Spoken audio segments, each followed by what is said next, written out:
Okay, you can see I've made two Tinman here. So we have a silver one and a copper one. And I'm going to post these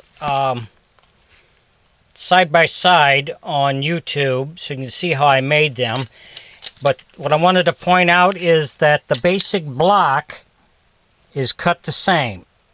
As far as the 7 pieces where you cut out your heads, they're identical. The only difference is once I carved it, changed the ears, changed the mouth, how it is here.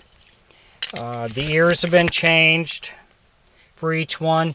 The mouth is different for each one, but I want to post these side by side so you can see that even though they're made out of the same block, or the blocks are cut the same for my blank, they're totally two different types of heads. So I want to post these on my YouTube page side by side so you can see how I made them. If you enjoy my videos, please like and subscribe on my YouTube page. I'd appreciate it. Thanks for watching.